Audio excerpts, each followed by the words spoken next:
What's going on, everyone, and welcome back to another edition of LITD Reviews, and this one is a big one. Today we got Slipknot's new one here for 2019, We Are Not Your Kind, if you can see that. Trying to make it so you can. Boom shakalaka. It is a fucking beast of an album, that is for sure. And just in the interest of some quick little housekeeping, this album was released on, it's their 6th studio album. It was released on August 9th, 2019 from Roadrunner Records. And this album, before it came out, they lost one of their founding members was fired, Chris Fenn. Full details aren't yet known, but lawsuits, I think, are still pending regarding that. Yeah. And fucking Clown lost one of his daughters, passed away. So, before the album even came out, it was already, under stress, to say the least. Yeah. It was ugly. There's a lot of stuff going on at the time. Yeah, definitely. And full disclosure, just so everybody knows, this is our review for it. But we're actually, if you listen to the next episode of the podcast too, that episode is going to be about this album as well as our time last Monday at the Knotfest Roadshow at DT in Michigan. So let's dive the fuck into this monster. So what'd you think, Aaron? I'm excited to talk about this, to be honest. Yeah. I have been since we knew it was coming out and stuff. That was like one of the first things. So, yeah, dude, like, it's something else, really. Like, as being somebody that's been into them since probably, Volume 3 was the first time I got into them. Oh, okay. And it was just kind of it from there. Like, then I went back and listened to Iowa and, everything. So, like, hearing a lot of, the different influences and stuff that went into this one. Yeah. And, then going back and kind of hearing some of the, and, trying to figure out why I love this band so much. Mm-hmm. I mean, you kind of do that once you have, favorite bands and stuff. Every once in a while, you're like, man, they're cool and what stuff, but, what is it and everything? And, I don't know, to me, even going back now to Volume 3, which started everything, and then jumping right to this one, it's there's differences, but the main components of what I enjoyed about it are still there. So it's I love this album. Yeah. I mean, it's a very, very long album. It comes in at over an hour. There's 14 tracks on it, but 3 of the tracks are kind of like interlude tracks. They're not full-fledged songs. One of the, this album does a really great job at capturing that mid-early 2000s sound that they had and blending the really fast and hard with the melodic and the nu metal sound. I feel like there's some groove metal in this, even in some of the riffing and stuff. Yeah. There's just and in the past, my problem with bands that do the guttural and clean vocals is that whenever they do the cleans, they'll do it too much, or they'll change the whole tempo of the song down and make it not fast or heavy anymore, and just for that or whatever. No. Not with this. This is completely different. It feels to me like while a lot of the hard songs have clean vocals on it, that's not the focus at all. The focus is on everything else, and it kind of the clean vocals are more just like a background, a tool operating in the melody kind of a thing. Yeah. You know what I mean? So yeah, Well, I fucking love the way they married those two things on this one. I think to me it felt like a genuine, real step forward evolution. Honestly. Yeah, that's a lot of what I felt. I think because being that at one time, except for the last album, I know that Jim Root was in both this band and Stone Sour with Corey Taylor. And so for a while, especially I'd say All Hope Is Gone era, it kind of got a little bit difficult to tell the difference between the two bands because, I mean, for one, if you have a front man that's in 2 different bands but they're both heavier bands, it's going to be the similarities are going to be there, whether it's obvious or not. And sometimes they're a little more than I would like for a Slipknot album. I think that they definitely they didn't overstay their welcome in terms of the that side of it. Like I felt like anywhere where they put the clean vocals and like doing that sort of thing, the back and forth was nice. Yeah. It was a good like, you know, it was a good way to tell what was happening and stuff. So. And then Red Flag there's even a song on the album that has zero clean vocals in it at all, which is one of my favorites, definitely. One track that I kind of wanted to point out that I thought was really cool lyrically. A lot of these lyrics seem to be about like internal things, like you know, battling emotions. At least that's what they seem like to me. Yeah. But to me, the song "Birth of the Cruel" seemed to be sort of a response to this like hypersensitive cancel culture that's happening right now, and like I thought it was lots of really cleverly worded lyrics in that song that I liked a lot. That were kind of like fucking calling to the bitter, maladjusted, and wise. I fucking love that. Like that's such a great line. Yeah.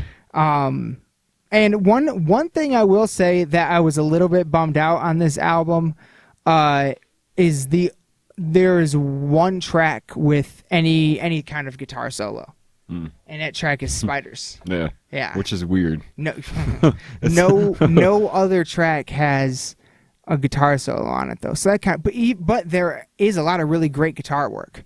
Really? Even still, yeah. None of the other ones have a single guitar solo. Huh. Yeah, it's crazy. There's a lot of really great guitar work though. But one thing we were kind of talking about earlier a little bit is how fucking good the sound is, like how balanced, how you can hear every single instrument, all 9 of them. Yeah. You know what I mean? And the track, is that what it's called when you're deciding what order the album is going to be put in? Is that tracking the album? I guess sequencing. Sequencing? Yeah. Okay, but, so yeah, the order of the songs and stuff. Yeah, dude, the order, the way it's like the way it sounds mastered or whatever, I don't know, and then the sequencing on this album are on another level. Yeah, like it molds into itself so well. Like if you pay it, like to me, if you pay attention, fucking there are. Yeah, Neo Forte, Critical Darling, and A Liar's Funeral. I feel like those 3 songs fit together like pieces of a puzzle in their structure and stuff like that, in a lot of ways, personally to me. But yeah, I just really wanted to point out the sequencing.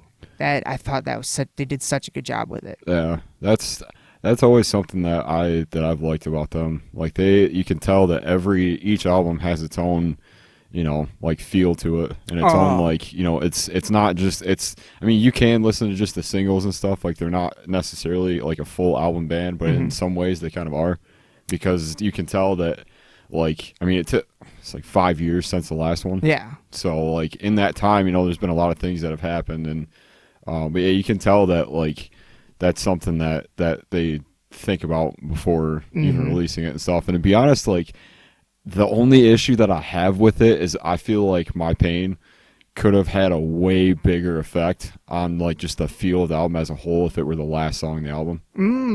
Interesting. Because the first time I heard it, like it didn't really, I don't know, that was like one of the only ones I had to listen to like a second, and I listened to it once on like a loudspeaker or something the first time, and then after that it was on headphones, which for one is a whole other experience, really. And like that, you can definitely pick up on a lot of the electronics and a lot of like the bigger like drum sounds and stuff. But the first time I heard that with like headphones and stuff, like kind of scared me a little bit. Hell yeah. And like I hadn't felt that way since hearing Iowa. Damn. And like the first time that that I heard it, and then there were 2 more songs after that, and then I heard them, and just kind of like, you know, just initial thoughts on it, I was like, man, that like they should have just put that at the end and just let it keep going, because that would have been like, it's a scary album. It's a scary sounding, like it's dark. That's what I was gonna say. It has, I think this album, arguably maybe more than any of their others, is a full album. Yeah. This is not a collection of songs and singles.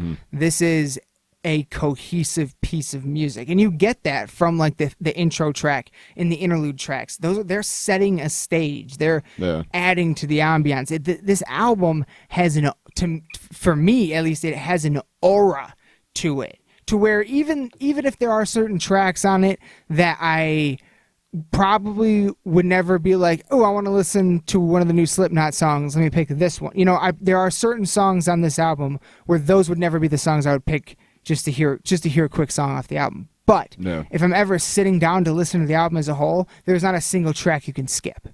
You have to listen to every single one because it has an aura that just builds onto itself throughout. And yeah, it's very dark and eerie and haunting sounding. Extremely haunting sounding in a lot of times. Especially those middle sections. Yeah. Like, I think, and you know, people like, I mean, well, I guess they themselves have said it's really experimental and like, but haven't really gone into what that means.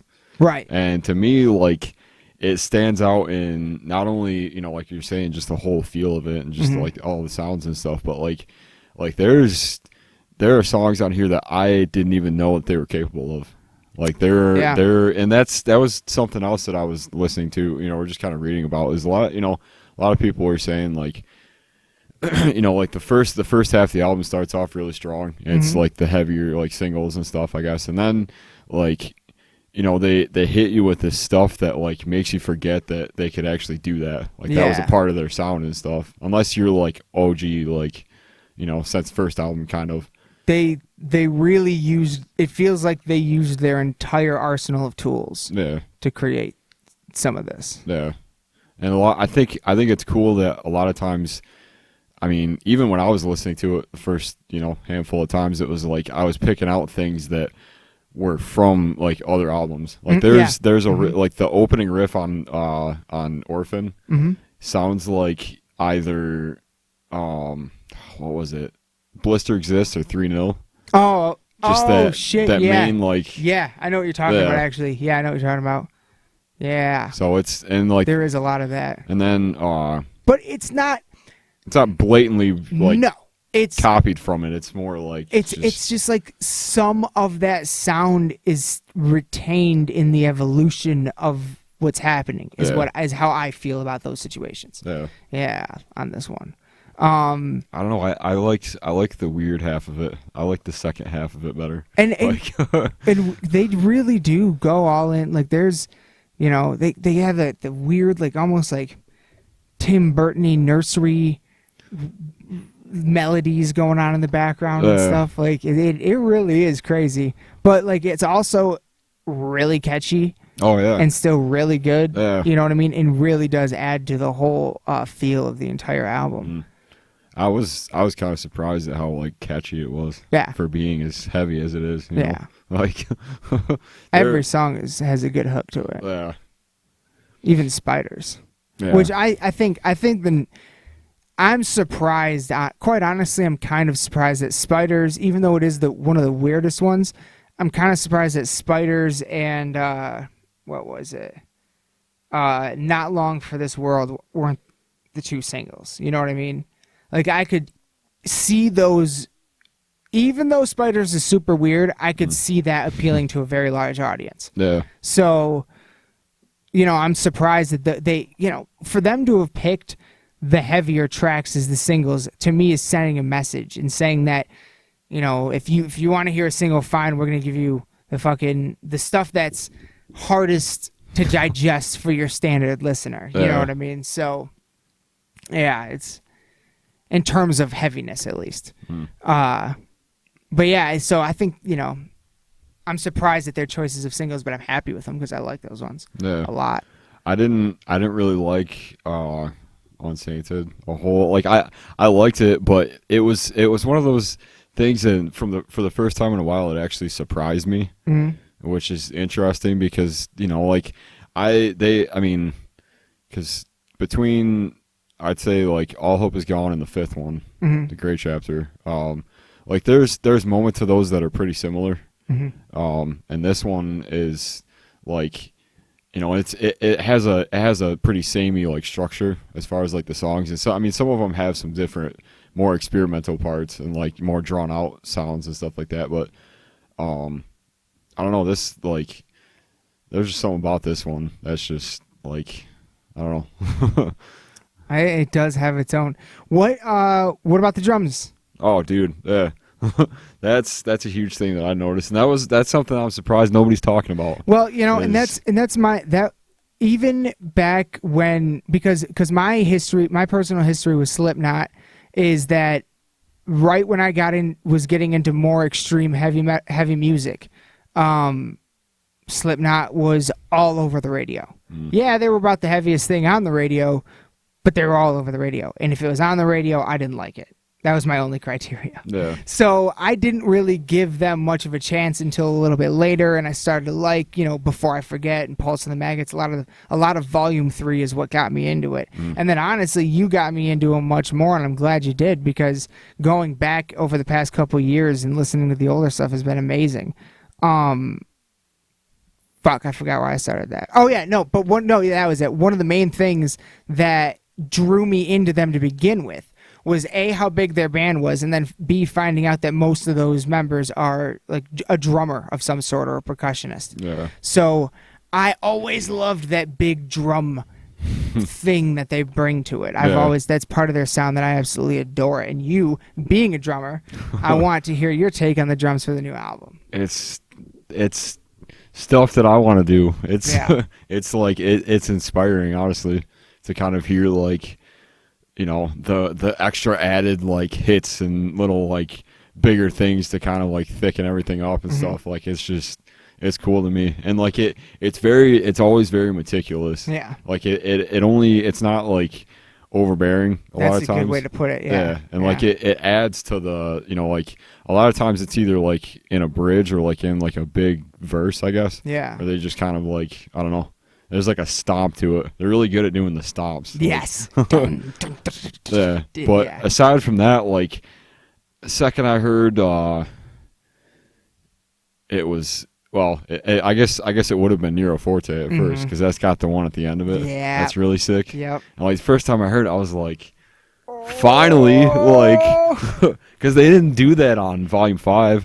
They didn't really, well, I don't know, I get Psychosocial, I guess they did it on a little bit. But and then I heard Orphan, and I was like, dude, like such a good track. Yeah, such a good track. Absolutely one of my favorites. But yeah, I the drum work on their stuff has always stood out to me. In this one, especially with how well balanced all the different instruments are on the sound of the record, it just comes out so well, and you hear it so well, and it sounds so good. Love it. There was one thing that I was trying to a point for bringing up the old ones and then Unsainted and stuff. It was more like, I don't know. It was, I guess it has a different feel to it than anything else they've written, and I think like the operatic vocals in the beginning of it kind of threw me off a little bit. It's probably the first time I've ever used choir, right? Yeah. So I don't know, just to kind of hear that, and then to hear like the whole song as it is, and not really like knowing the lyrics, just kind of like watching the video and stuff, because that was mostly what I was into at the time, because it was like the first time you were seeing all the new masks and stuff. Yeah. So I watched it a couple of times, and then I went back and listened to the song and stuff, and had different headphones. I don't know. I'm weird when I go to listen to new things, like especially stuff that I really care about, like I'm really into, because like anything from like TV speakers to like soundbar to like studio speakers to headphones to like everything and stuff. So I don't know, I just kind of ran it through it all has a different effect. Yeah. And I think hearing all of that, and then, I think having the lyrics for something like this is a whole other way to get into it. Because a lot of it you miss if you don't have it, It's extremely well written. Yeah. Extremely well written. The way his writing style is very unique, and I like it a lot. Yeah. When I was sitting there reading the lyrics to this one, I was like, some of his phrasings on certain things and stuff I really, really liked. Yeah. A lot of times, sometimes it's kind of like a little too much. Like there's some like words that feel like they're just kind of like, he's like, all right, I want to say this, but it's a weird like, how do I say it differently? Right. And it's like just opening like a thesaurus and just kind of like figuring it out. Yeah. Yeah, absolutely. But yeah, that's one of the reasons that like I don't know, it's just his lyricism and stuff, and just the way that he writes his a lot of it's like open to your own interpretation, which is cool. Yeah, I agree. And I think it adds to a lot of it because I mean it is I mean to a point a lot of it has to do with either like depression or like different like relationship issues and stuff like that, but it's also some of it's just kind of like all right, here it is, like you like figure it out, I guess, kind of, which has always been cool to me. Yeah, so absolutely. I did want to say that this is the first album, and I'm surprised about this. I didn't really think about it until a little while ago, but it's the first one that doesn't have like a snuff ballad on it, like a slow, super slow, like other than like Liar's Funeral, which is not. It's like a 6-minute song, and it's awesome all the way through. There's nothing I would even come close to classifying on this album as a ballad. Yeah. Not even. Which is kind of like it's ballpark. It's cool to me because that's the one thing I always felt like was kind of like, I mean, with the exception of like Circle and like what is it? Vermilion Part 2. Oh, all right, yeah. I do really like that song, but that's one of the things that I always felt like on the other records that it always felt like it fit in the songs kind of weird to me, and it kind of like broke things up a little bit more than I would have liked. Plus, like, I don't know, they just, those were always the ones that got on the radio, like the super like slower songs. Yeah. Now after a while, I was just kind of over it. Yeah, absolutely. Which is part of the reason why I'm so surprised that something like Spiders or the other one I said didn't make it as singles and the faster ones did. Yeah. Well, I mean, Spiders in a sense is like, to me, it feels like Vermilion. Like I could see the similarities. It has that like kind of like creepy like. There are even parts of this album that to me sound like I was listening to it yesterday and I was like, that really does sound like Pink Floyd-y to me. Yeah. Like, doesn't sound like Pink Floyd, but Pink Floyd-y. Yeah. You know what I mean?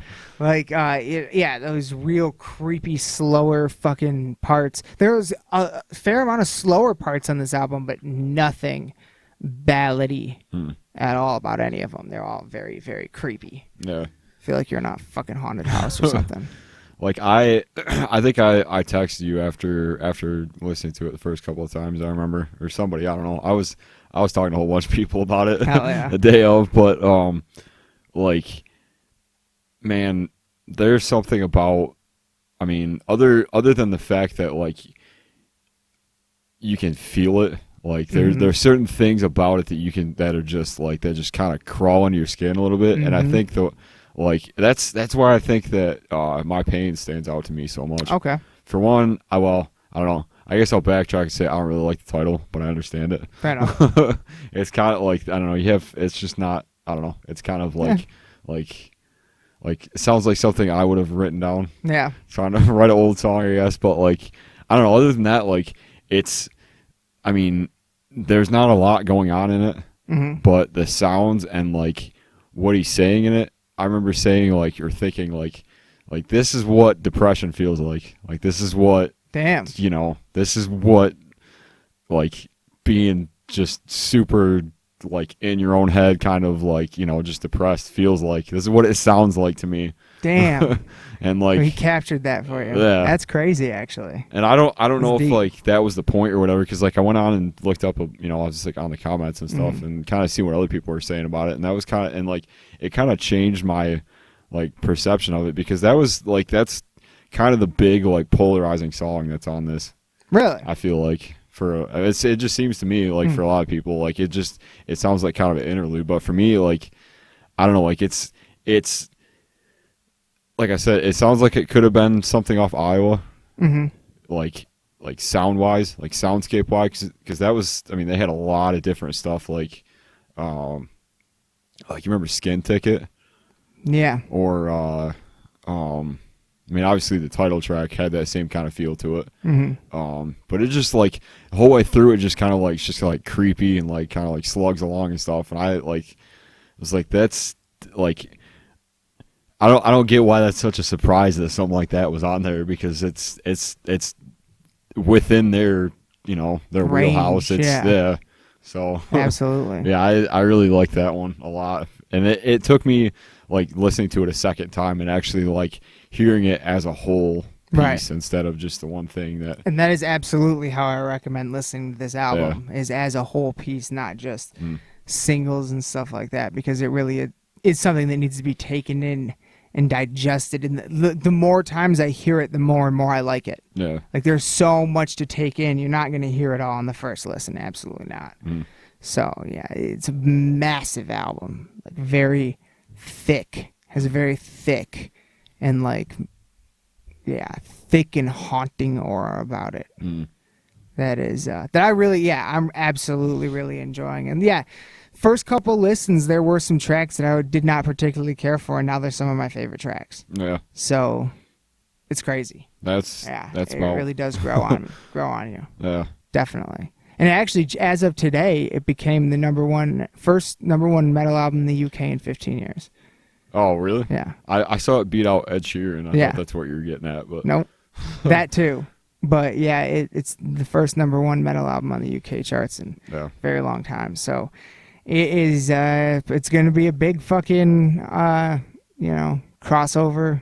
Yeah. Fucking metal hit we got on our hands right now. It's funny to me because when I was, I don't know, when it came out, I was like, that was kind of it for me, like, because this is like the big one that I was kind of waiting for this year. Your favorite band? Yeah. Shit.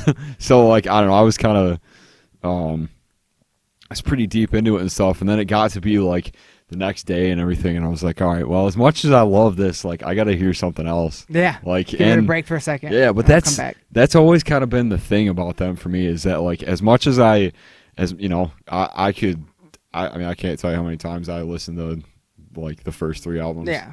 Like in repeat, like, and then like there's just certain times and like where I just like I've gone like, I don't know, good few weeks without even thinking about it, and then I'll just like come back to it and it'll have that same kind of effect or whatever. And like, so I was listening to some other stuff, and like, I will say that I guess in comparison, and this is a hard comparison to make because it's such a unique like just experience, I guess. Yeah.